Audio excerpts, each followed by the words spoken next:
할렐루야, 안녕하십니까. 또 7과 창세기 4장에서부터 시작해서 9장에 나타나고 있는 인본주의와 신본주의에 대해서 우리가 함께 또 공부해 보겠습니다. 성경은 에덴에서 쫓겨난 후 시작된 인본주의와 신본주의 두 역사의 흐름과 그 결과들을 보여주고 있습니다. 그래서 본장에서는 창세기 4장에서부터 9장까지 나타나고 있는 인본주의와 신본주의에 대해서 고찰해보겠습니다. 창세기 4장 16절을 보면은 가인은 여호와의 앞을 떠났다고 기록하고 있습니다. 하나님을 떠난 가인은 이때부터 하나님이 없는 인간 중심의 인본주의 역사를 시작하였고, 그의 후손들은 이 같은 잘못된 가치들을 회개하는 것이 아니라 더욱 발전시켰습니다. 이제 창세기 4장부터 출발하는 가인으로부터 시작된 첫 번째 인본주의의 세 특징과 결과를 한번 살펴보려고 합니다. 첫째는 그들은 하나님이 없는 과학을 하였습니다. 창세기 4장 17절에 보면 아내와 동침하니 그가 잉태하여 에녹을 낳은지라 가인이 성을 쌓고 그 아들의 이름으로 성을 이름하여 에녹이라 하였더라. 22절에 가면은 신라는 두발 가인을 낳으니 그는 동철로 각양 날카로운 기계를 만드는 자요 두발 가인의 누이는 나아마이였더라. 그들은 스스로 지키기 위해서 성을 쌓고 또 전쟁을 위해서 각양 날카로운 기계들을 만들었다는 얘기입니다. 그래서 그들은 하나님이 없는 과학을 시작했고요. 두 번째로는 그들은 쾌락과 행락을 위해서 각종 악기를 만든 것을 볼 수 있습니다. 창세기 4장 21절에 보면은 그 아우의 이름은 유발이니 그는 수금과 퉁소를 잡은 모든 자의 조상이 되었다 라고 말하고 있습니다. 그리고 세 번째는 세상은 약육강식의 질서가 지배함으로써 하나님의 창조의 질서는 이제 파괴되어 버렸습니다. 창세기 4장 19절에 보면 라멕이 두 아내를 취하였으며 하나의 이름은 아다요 하나의 이름은 실라라. 일부 일처제가 아니라 이제 일부 다처제로 바뀌죠. 23절에 가면은 라멕의 아내들에게 이르되 아다와 실라여 내 소리를 들으라. 라멕의 아들들이여 내 말을 들으라. 나의 창상을 인하여 내가 사람을 죽였고 나의 상함을 인하여 소년을 죽였도다. 그들은 여러 아내를 거느림으로써 일남일녀에 이루어져야 할 가정의 질서가 파괴되고요. 또 가정의 역시 힘의 질서에서 지배되기 시작한 것입니다. 나아가서는 힘 있는 자가 마음대로 성을 선택함으로써 타락의 길을 걷기 시작했던 것입니다. 또한 사회 역시 강한 자들은 아주 약한 자들을 죽이기 시작함으로써 약한 자들의 고통과 탄식의 역사가 이제 시작이 되었던 것이죠. 그리고 네 번째로는 첫 번째 인본주의 결과, 인본주의의 그 세계의 결과가 어떠했는가. 창세기 4장에서 시작된 인본주의는 이제 그들의 자손들을 통해서 더욱 확산되어 갑니다. 하나님이 없는 과학, 가정, 사회가 이루어졌고 그 속에서 하나님의 창조의 질서는 깨져버리고 힘의 논리에 의해서 지배되는 세상. 결국 당시의 세계는 가정의 파괴, 약한 자들의 고통, 인간의 쾌락과 향락 등의 타락한 세계가 펼쳐지고 있었습니다. 말씀을 더 보면은 창세기 6장 5절 6절을 보면은 여호와께서 사람의 죄악이 세상에 관영함과 그 마음의 생각의 모든 계획이 항상 악할 뿐임을 보시고 땅에 사람 지으셨음을 한탄하사 마음에 근심하시고 라고 합니다. 그리고 6장 11절에서 13절에 보면 때에 온 땅이 하나님 앞에 폐괴하여 강포가 땅에 충만한지라. 하나님이 보신즉 땅이 폐괴하였으니 이는 땅에서 모든 혈육 있는 자의 행위가 폐괴함이었더라. 하나님이 노아에게 이르시되 모든 혈육 있는 자의 강포가 땅에 가득하므로 그 끝날이 내 앞에 이르렀으니 내가 그들을 땅과 함께 멸하리라 라고 말씀하고 있습니다. 결과는 심각하게 됐습니다. 위의 말씀에서 보는 것처럼 인본주의의 세계는 더 이상 볼 수 없을 정도로 부패고 타락해 버렸던 것입니다. 그리고 안타까운 것은 신본주의가 인본주의에 완전히 점령당해 버렸다는 사실입니다.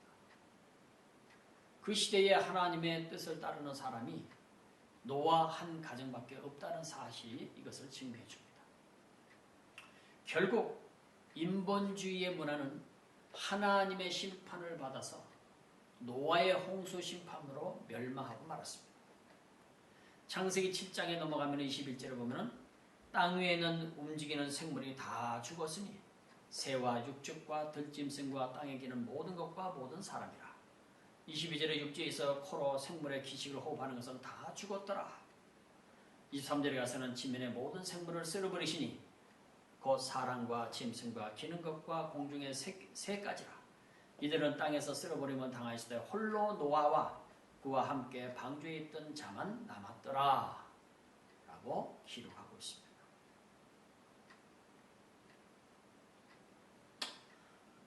그래서 두 번째 창세기 4장 9장에 나타난 신본주의 역사를 한번 살펴보시겠습니다. 창세기 4장에서 9장까지 역사를 보면 가인으로부터 출발하는 인본주의와 함께 또 하나의 역사가 진행되는 것을 볼 수 있는데 이것이 신본주의 역사인 것입니다. 이 역사는 아담으로부터 시작해서 셋, 에노스, 노아로 이어지고 있습니다. 창세기 4장 25절을 보면 아담이 다시 아내와 동침하며 그 애가 아들을 낳아 그 이름을 셋이라 하였으니 이는 하나님이 내게 가인의 죽인 아벨 대신에 다른 씨를 주었다 함이며 26절에 가서는 셋도 아들을 낳고 그 이름을 에노스라 하였으며 그때의 사람들이 비로소 여호와의 이름을 불렀더라. 창세기 4장은 에덴에서 쫓겨난 이후에 인류의 역사가 하나님이 없는 인본주의 역사와 하나님을 중심으로 하는 신본주의 역사가 함께 진행하게 되었음을 보여주고 있습니다. 그래서 이 시대에 나타났던 신본주의 문화의 특징들을 우리가 보면 창세기 5장으로 넘어가 보면 아담부터 시작되어서 노아에 이르는 신본주의 역사를 이어갔던 사람들을 소개하고 있습니다. 이름들만 정리했기 때문에 신본주의 문화에 대한 전체적인 내용은 다 볼 수는 없지만 일부 나타난 그들의 삶을 통해서 당시의 신본주의 문화를 엿볼 수가 있습니다. 첫째는 그들은 하나님 중심으로 한 문화를 이루었습니다. 창세기 4장 26절에 우리가 읽은 것처럼 그들은 하나님의 이름을 불렀다라고 말하고 있습니다.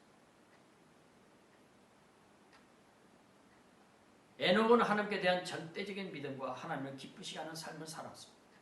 300년 동안 하나님과 동행했다고 히브리서 11장 5절 6절에 말하고 있습니다. 노아 역시 하나님 중심, 하나님 말씀 중심으로 살았던 사람입니다.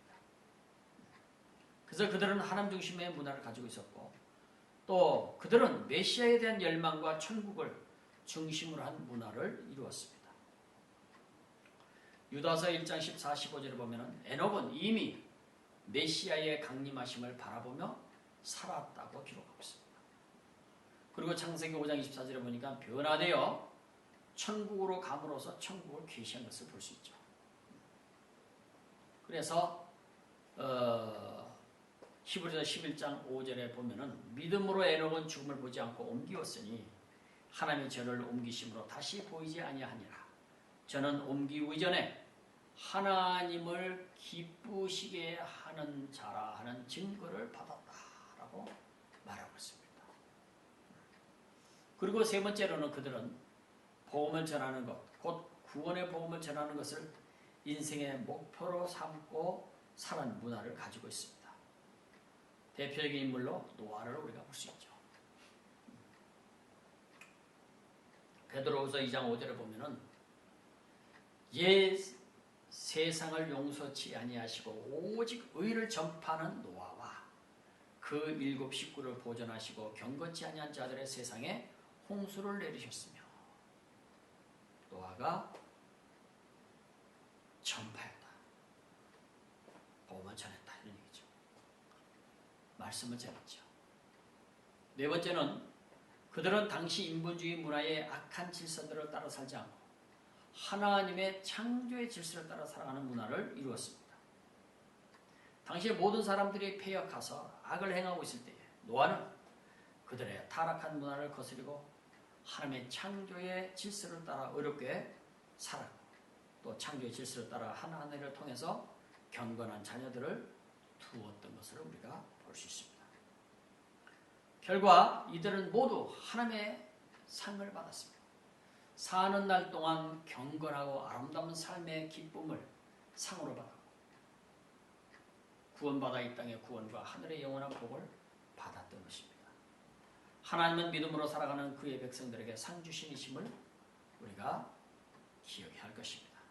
히브리서 11장 6절에 보니까 믿음이 없이는 기쁘시기 못하나니 하나님께 나아가자는 반드시 그가 계신 것과 또한 그가 자기를 찾는 자들에게 상 주시는 이심을 믿어야 할지라고 말하고 있습니다. 그리고 세 번째로는 인본주의화 되어버린 신본주의자들과 남은 자들에 대한 이야기가 있습니다. 아쉬운 것은 당시에 대부분의 많은 신본주의자들이 인본주의자들의 문화 속으로 들어가 버리고 말았다는 점입니다. 신본주의자들이 세상의 딸들을 취함으로써 인본주의화 되어버렸습니다. 이 시대를 보면 그토록 많은 사람들 중에 구원받은 자가 노아 한 가정밖에 없다는 것은 당시에 수많은 신본주의 자손들이 인본주의 문화를 변화시키기는 고사 자신들까지 인본주의 문화 속에 들어가 버렸음을 보여주고 있습니다. 신본주의 자녀들이 경계해야 할 것이 바로 이것인 것입니다. 오늘날에도 수많은 믿음의 사람들이 세상의 인본주의 문화, 물질 문명의 문화들을 좋아하면서 그리로 들어가고 있는 것입니다. 이 같은 상태에서 끝까지 남은 자로 살았던 노아와 그의 가정은 우리에게 주는 교훈이 아주 크죠. 노아와 그의 가정은 패역한 세상에 멸망할 때에 구원을 받았고 새로운 세계를 유업으로 얻었고 이제 그들을 통해서 인류 역사는 다시 시작했습니다. 결국 인본주의 세계는 현실에도 멸망을 당하고 영원한 멸망에 들어가게 되는 것이죠. 그러나 신본주의자들은 현실에서도 구원을 받고 영원한 삶을 기업으로 얻게 될 것입니다. 인본주의 문화, 물질 문명, 겉으로 보기는 참으로 좋은 것들인 것처럼 보입니다. 하와 앞에서 선악과가 정말 멋진 열매들로 보였던 것처럼 소돔 고모라 롯 앞에서는 에덴 동산처럼 보였던 것처럼 멋지게 보이는 것입니다. 그래서 많은 사람들이 자신이 죽을 것을 모르고 뛰어 들어가고 있는 것입니다. 창세기 3장 6절에 보면 여자가 그 나무를 본즉 먹음직도 하고 부함직도 하고 지혜롭게 할 만큼 탐스럽기도 한 나무인지라 여자가 그 실과를 따먹고 자기와 함께한 남편에게도 주매 그도 먹은지라. 창세기 13장 10절에 보면 이에 롯이 눈을 들어 요단들을 바라본즉 소알까지 온 땅에 물이 넉넉하니 여호와께서 소돔과 고모라를 멸하시기 전이었는데 이었는 고로 여호와의 동산 같고 애굽 땅과 같았더라. 그러나 그 결과는 비참하죠. 그래서 성경은 그곳에서 돌아서라고 경고하고 있는 것입니다. 창세기 19장 12절에도 그 사람들이 롯에게 이르되 이외에 내게 속한 자가 또 있느냐? 내 사위나 자녀나 성중에 내게 속한 자들을 다 성 밖으로 이끌어내라.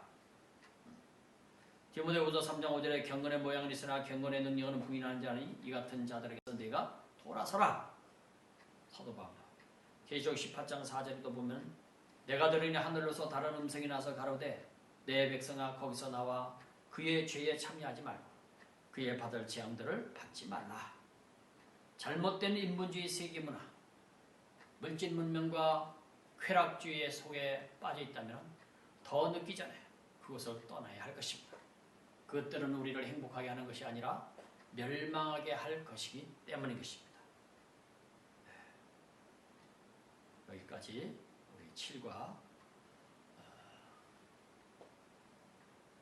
바로 창세기 4장에서 구정에 나타나는 신분주의와 인본주의에서 우리가 살펴봤습니다. 수고하셨습니다.